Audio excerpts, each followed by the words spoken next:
My teacher one day brought all of his kids in a circle.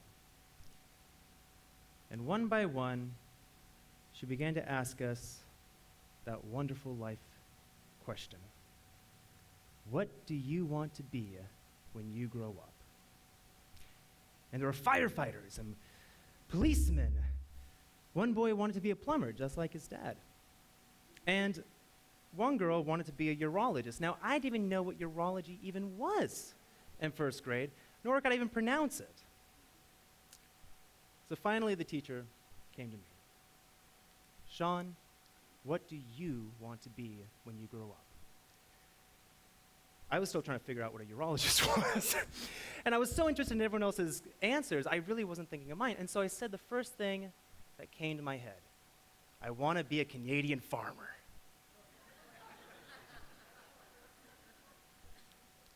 Why the nationality, I have no idea. But the farmer part, I'm starting to understand more and more. I enjoyed nature. I loved open space. I loved to grow something and to watch it grow. And 20 years later, I found myself with the same question, this time being asked by my college professor. And what he was trying to figure out was what was my specialty going to be in my degree of anthropology.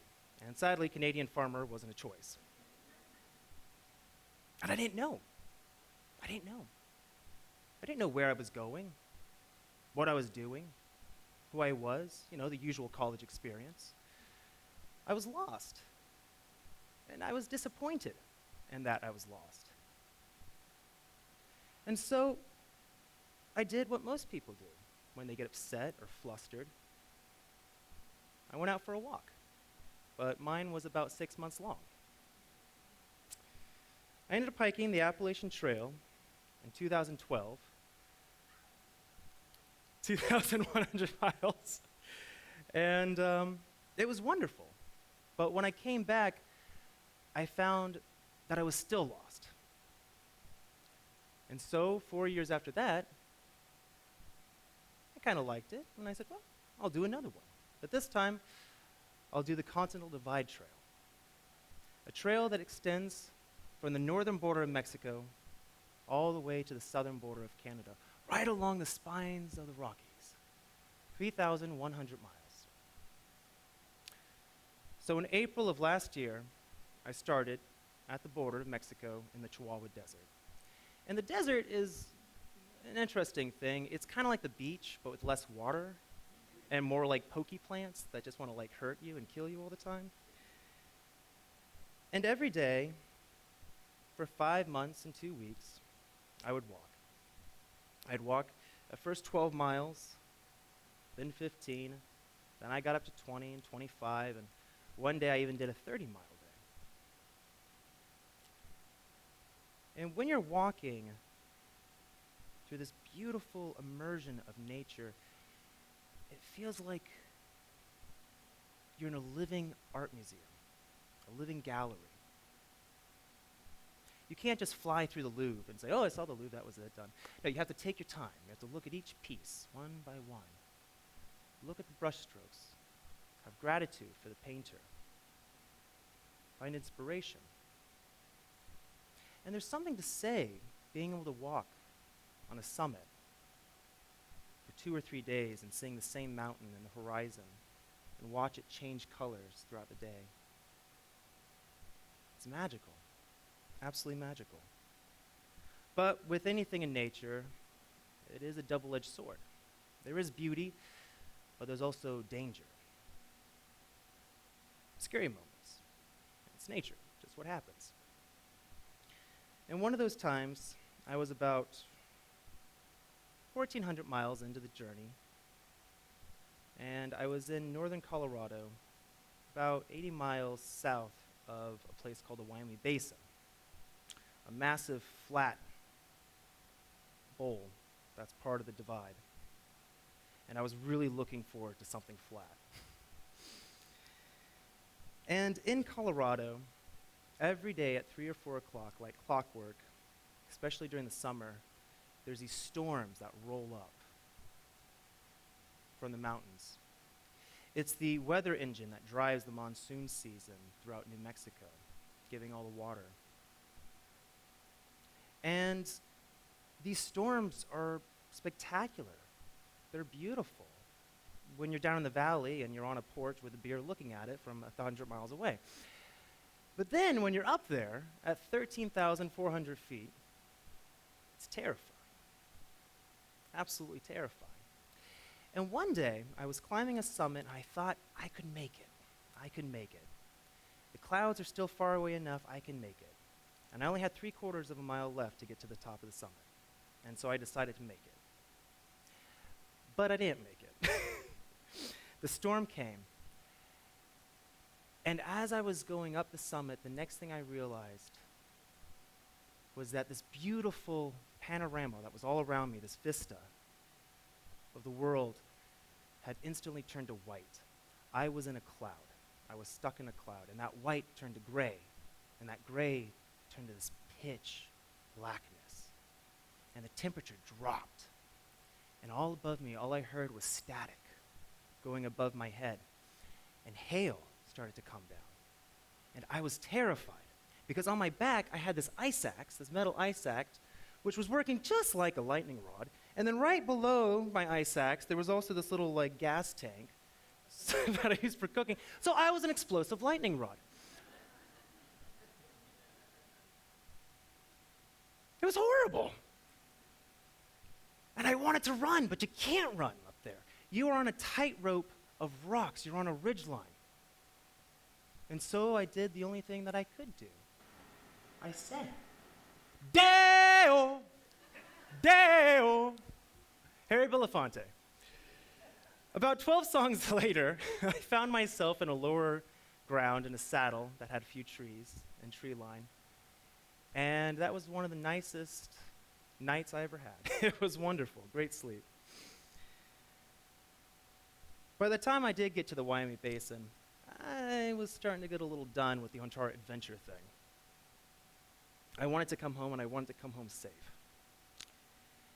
And I thought, well, by the time I get to Yellowstone, which is just a few more 100 miles away, I could take a train, go home, and everyone would be happy. And one day, there was a 30-mile section that only had one water source. And that water source was called Mormon Springs. One of the very few springs in the Wyoming Basin that was not saline. It wasn't salty to the taste. And that morning, I ended up walking, started around 5:30 in the morning, and walked to the spring. And the Mormon Spring was actually a pit stop, if you will, to the Mormons who were immigrating west to Salt Lake City. It was also a water source, too, for the Pony Express. And I was kneeling down, and I had my little sippy cup to scoop water out of the spring and had to brush away all the little floaties and, well, that's what you give on the trail. You have to give, things that are floating on the water really cute names, because if not, it's not appetizing. Like dead bugs and, cow poop, just doesn't sound good. And then, God forbid, bloaties. I'll let your imagination go on that one, what a bloaty is. And I'm brushing everything away, and I hear it. And I look up,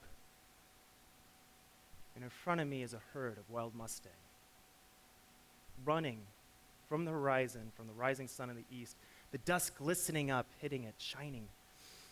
And behind me, there were antelope and deer and a few cows. There's always cows. And it was that moment that I felt like I was in America. I was in an American oasis. And that moment gave me the energy, the momentum to continue on. I felt a part of it. Now, to do something like this, you can't just do it all on your own with your own grit. You have to have others. You have to have friends and family at home to be sending you packages and letters and, little notes like, you got this, you can do this.